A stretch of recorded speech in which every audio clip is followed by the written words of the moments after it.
Hi everyone, Stacy here with Vintage Scrap and Stitch. Just popping on real quick with a few bits of information about Hazel Atlas pattern, most collected, I think, one of their most collected or favorite patterns, Ripple, currently known as Crinoline, probably more popularly known as Crinoline. We seem to have a good assortment of the different pieces and so forth available right now, so I thought it was a good time to just do a little show and tell. So I'm going to show you some pieces in pink, blue, the Platonite, the solid white, and then we have a few pieces of the scarce, at least scarce to us, yellow trimmed Ripple. We have seen it before.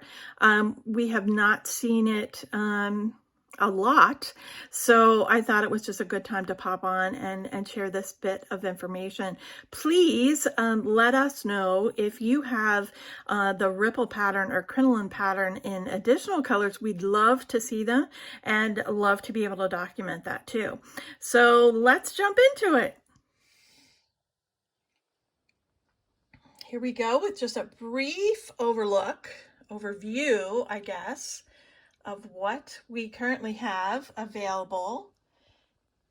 And let's take a look here. This is our pink crinoline, and you can see there are some scratches on this place. It's definitely something that you want to take a look at or watch for. You can see also on the edge here some of the scratching that's coming through from use and being rubbed up against the cups also. Just like with Pyrex, they tend to have some scratches that are available. This can be cleaned off to a degree using the same processes as we use for Pyrex.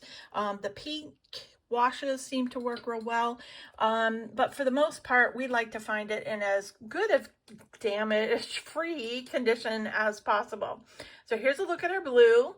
Here's the Platonite, which really has a nice gloss to it. The Platonite was patented by Hazel Atlas in the 20s, and this is what they used when they first produced their glass jar inserts. Any old Hazel Atlas jars that you find that have that white Platonite milk glass insert in them, it is this, and they produced this and then fired on colors to their liking in all of the majority of their dinnerware patterns, their early dinnerware patterns. Some were also clear depression glass in the traditional greens and pinks and yellows or ambers, but this pattern was produced in the Platonite base with fired on colors. All right, let's take a look here at the blue. We have a good representation of the pieces, the dinner plates. These are the rare 10.5-inch plates. And then we have a 9-inch plate, a 7-inch plate, and the saucer for the cup, which we have here. Cream and sugar with the bead handle. And just a little tidbit, the cream and sugar and some of the cups are also available in a straight handle, a non-bead handle as well, a smooth handle. It's not really straight, it's smooth. And the glass is just a little bit thicker on those. So those are the basic selections. The only pieces that we do not have available right now are the 3-tiered tidbit and then the flat tumblers, as well as the smaller size bowl. So let's take a look here a little closer at some of these pieces. First, let's take a look at the plate offerings and sizes that were available in Hazel Atlas Crinoline or Ripple, pie crust, petticoat, lasagna, whatever name that you are familiar with. It seems to have quite a legacy of different names, all because of the different edge or the edging around each of the pieces. So plate sizes that we have record of from old Hazel Atlas catalogs include a 10.5-inch dinner plate, and these, just to show you, they are a super large plate, much flatter in the center, Not quite as much of a deep indentation down here, large and flat, versus the 9-inch, what we refer to as the 9-inch plate, but it actually measures at 8 7/8 of an inch. And then the smaller, what I refer to as a luncheon, but it's actually a salad plate, which measures approximately 7 inches or 6 7/8 of an inch. Those are the 3 plate sizes that we have on record. Of course, there is the saucer that is also on record, and it is a 5 5/8 inch plate. Normally, early glass patterns would have a bread and butter plate that would be the same size as this saucer. From what we have observed over the last 40 years in glassware, we have not seen a bread and butter plate that would be of the same size of this. And once again, as I mentioned earlier, if you have other pieces in this ripple or crinoline pattern, same colors or not, different than what I'm showing, please let us know below. We'd love to document that. These are the plate sizes, however, that we see.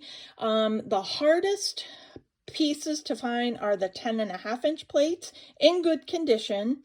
And then the yellow trimmed pieces seem to be extremely hard to find right now.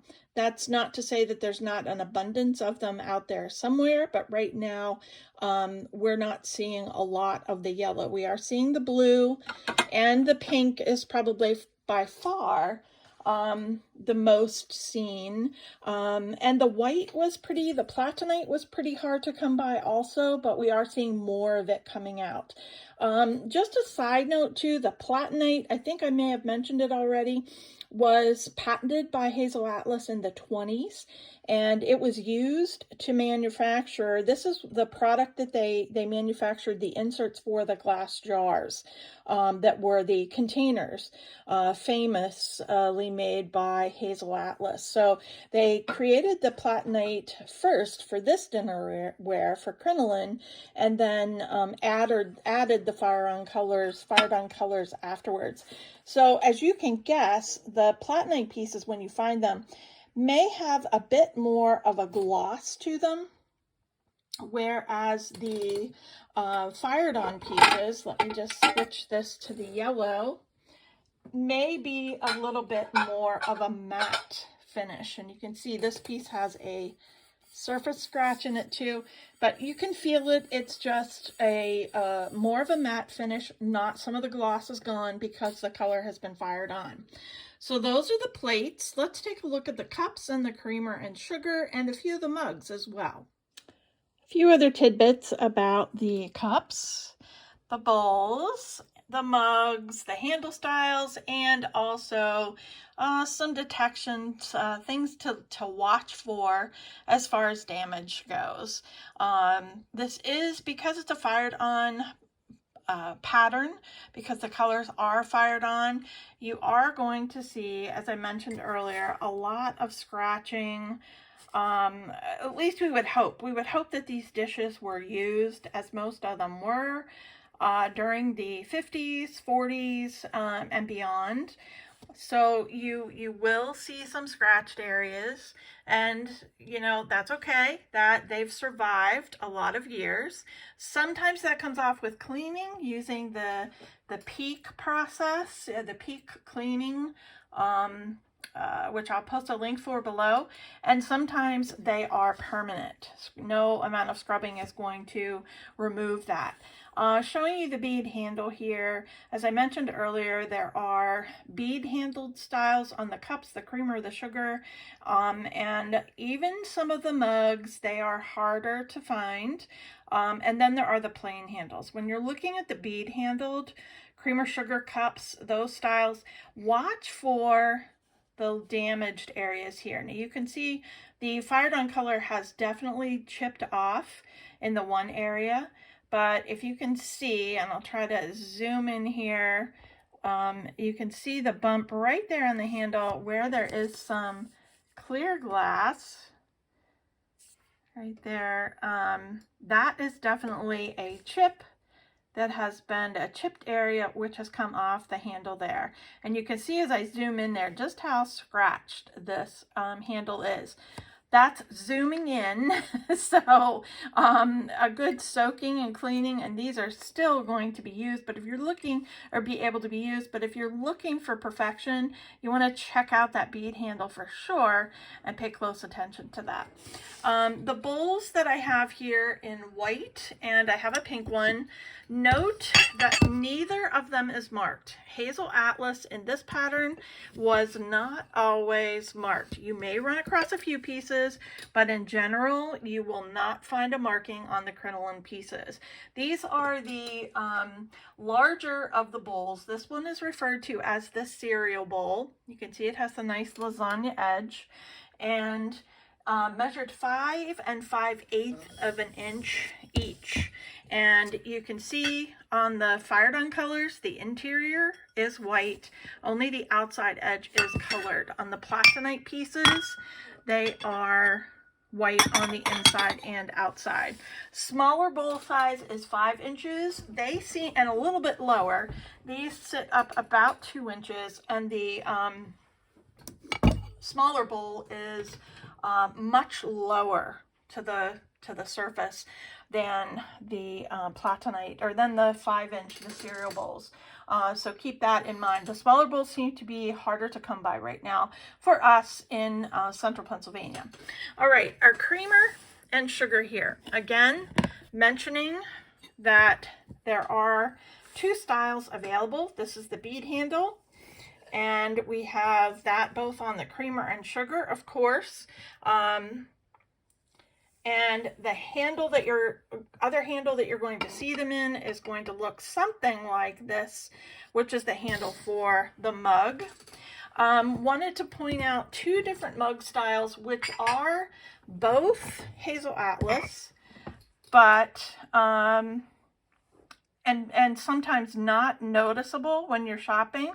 But notice the mug on the left is more of a straight side and kind of flares out. Handles a little bit more sloped. It's more similar to a D-handled mug almost, in that it comes out straighter at the top. It is not a D-handled mug, but it's very similar. And then the pink mug on right, let's move this cup from the back here. The pink cup has, or pink mug is more of a barrel shape, in that it's bulbous in the center here. It does not flare out, and then the handle style's a little bit more rounded and not quite as thick at the top. Neither of these are, oops, this one, look at that, is marked. But the barrel, I don't know, the barrel is not marked. So again, showing you the variations. Sometimes you will see, and sometimes you won't see a marking. I should point out also the bases on these, and they are both Hazel Atlas. The pink base is just about 1/4 inch larger than the blue base. And I'm not sure production time. They're both fired on Platonite. You can see the Platonite, or the interior, is clear, and then the fired on colors on the outside. So pretty much close together, I'm sure. Manufactured pretty much at the same time, just a little bit of a different styling. Again, we're missing a tumbler, and we're missing the small bowl. Other than that, this is a pretty good representation of the pieces that are in the Hazel Atlas crinoline pattern. Another quick bit of info on the ripples on the lasagnas, the pie crust edging, the really neat ripple edging on Hazel Atlas edges. This is a stack from the 10.5 inch plates to the 9 inch, the 7 inch, and then the saucers. And you can see there is a wide range of difference there in not only ripple and the depth of the ripple, but also the thickness of the glass. So the 10.5 inch plates down here in the bottom are pretty consistent. we jump up to the 9-inch plates, and you can see this blue one right here in the center doesn't have a lot of ripple, and it's this way the entire way around the plate, whether it was manufactured at the end of day, or, you know, it didn't spend enough time in the crimper. I'm not sure, but there is a difference there. Notice also the thickness in the pink rippled plate here versus the other. This is the Platonite, the solid Platonite, very thin, and probably the thinnest of all of the 9-inch plates, as well as the 10.5-inch plates. The 7-inch plates, or the 6 and 5/8-inch plates, and the saucers are pretty consistent, but there is some variation again in thickness of the glass and so forth. So don't let that throw you off. It is still Crinoline. It is still Hazel Atlas, as long as it has that fired on colors, or those fired on colors, and is on the Platonite base. So solid white bottom and colored only around the edging on the plates, and let that be a good guide for you to decide whether or not, or distinguish between Hazel Atlas ripple plates and Crinoline plates. So that's it for tips and techniques on Hazel Atlas. Hope you enjoyed. Please feel free to share your info below. That's a wrap on Hazel Atlas Crinoline ripple, lasagna, pie crust, petticoat, whatever you refer to it as. Those are our bits of information on what we know to be true for Hazel Atlas's well-loved pattern in pink, blue, yellow, and platonite. So give us a shout out below if you have any more information on Hazel Atlas's Crinoline, and share any pieces that you've discovered in different colors, or even different pieces for the same pattern. So thanks for watching. Hit that subscribe button, and we'll look forward to seeing you on the next adventure in vintage glassware. Have a great day.